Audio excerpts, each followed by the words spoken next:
Right now at 6, robbed at gunpoint. It's the most important investigation we do. My number one job is keeping postal employees safe. But authorities say the suspect stole from a local letter carrier. I'm Blair Best in Lafayette, where water bills have more than doubled for some people. I came to find out why. And a ring of fire coming to Oregon skies. It's going to be about 95% of the moon covering the sun. When the annular solar eclipse will arrive and where you can get the best view.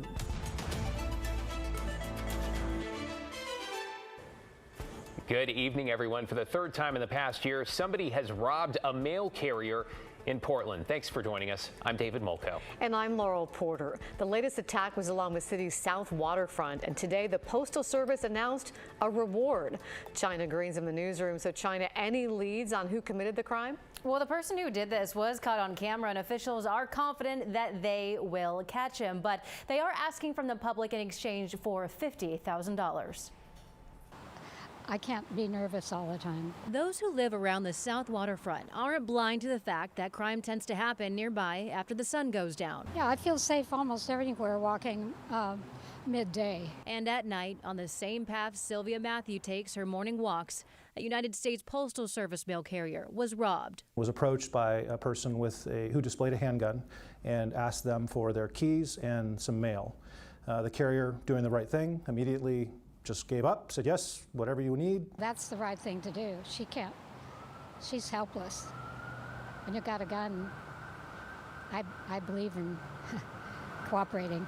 It happened here on September 5th, right as the mail carrier was about to enter the Matisse Apartments on South Lowell Street.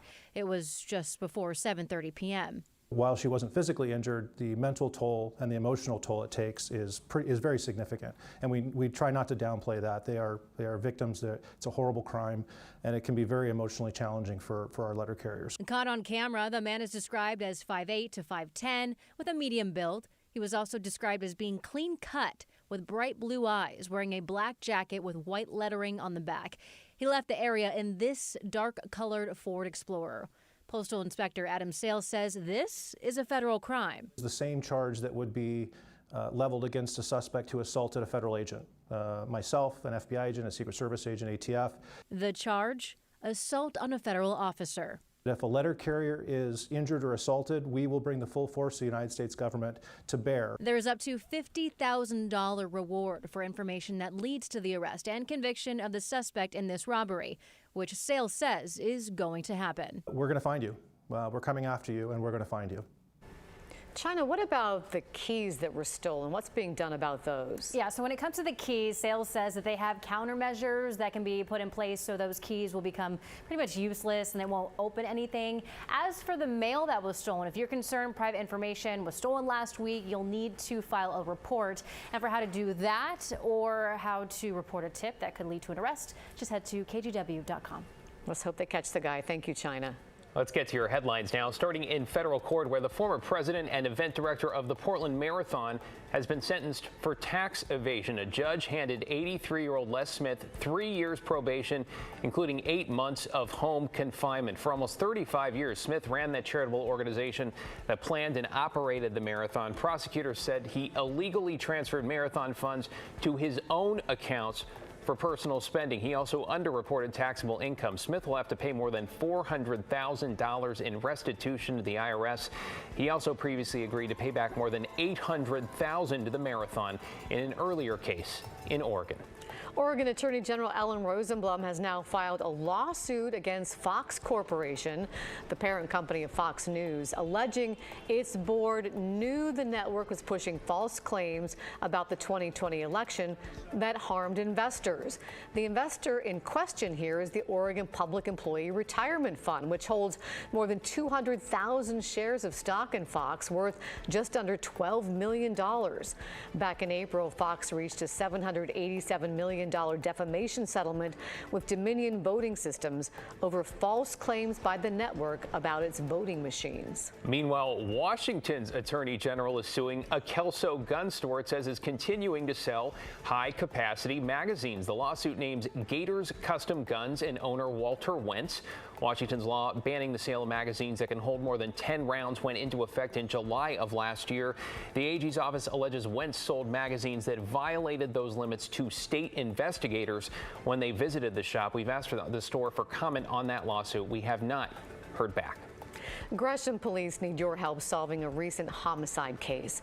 Around 4 in the morning on Saturday, August 26th, officers responded to a report of gunfire at an apartment complex on Southeast 188th, just off Burnside. They found the victim, 61-year-old James Wilson, dead from his injuries. Police have identified 2 potential witnesses who may have seen what happened and believe they could lead them to a suspect. They're the man and woman on bikes that you see on your screen right now. If you recognize either of these people, call Gresham Police. And right now we're keeping a close eye on Wasco County, where crews are busy putting out a brush fire that prompted some level 3 evacuations this afternoon. The fire was reported near Ridgetop Road around 4 o'clock, about 8 miles southwest of Dufur. Evacuations have been ordered for people around Ridgetop Road, Sportsman's Paradise, and Upper 15-mile road up to Dufur Valley Road. We, of course, will bring you more details as they become available. I'm Matt Safino. We got clouds moving in from the west, but beyond that, you can already see some clearing out over the coast range. So this won't last long, the cloudy weather. 73 degrees right now in Washington County, but look at Astoria, still socked in with some drizzle, some light rain there up and down the coast. It is cooling off, only 61 at Astoria, but the winds are quite light. And again, this is a very weak and fleeting system. You can see on Doppler radar, the most shower activity is north of the Columbia River in southwest Washington, up in the Cascades, and really, other than Astoria, nothing really making it south of the Columbia River, nor will the rain. So again, it's cooling us off a bit, bringing us some clouds, but we have clearing coming in tomorrow. We'll be up near 90 for Thursday, Friday, and Saturday, and then we'll begin to cool off. The weekend looks great, last weekend of summer, and rain chances are beginning to improve for Monday. I'll show you that, see how much we may actually get. In the meantime, 90-degree weather. Well, our latest 90-degree day is October 5th, but the average last day for 90 is a month earlier. So if we do it on Friday, it'll probably be our last of the year. Guys?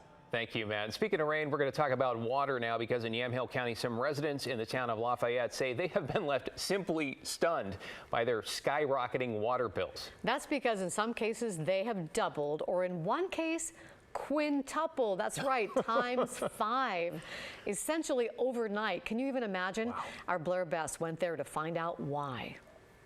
When driving through this small town neighborhood in Lafayette, all seems quintessential, except for one thing: the grass outside many of the homes. I quit watering last month, my yard.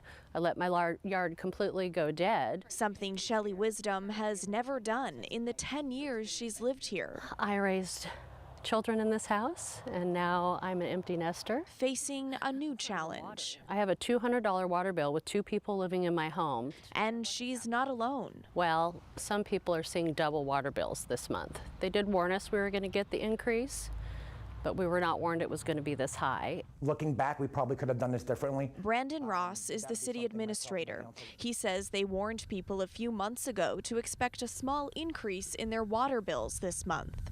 It's to help the city pay off a debt with the State Water Utility Association. We were expecting that lower water users would see a 16 to 20% jump, and it looks like some of them, based on usage, saw a much higher bill than they thought. We have a working class community. They just cannot afford that. Back in 2017, people in Lafayette voted to increase their water rates by 4% as a way to help pay for infrastructure investments to the city's water system.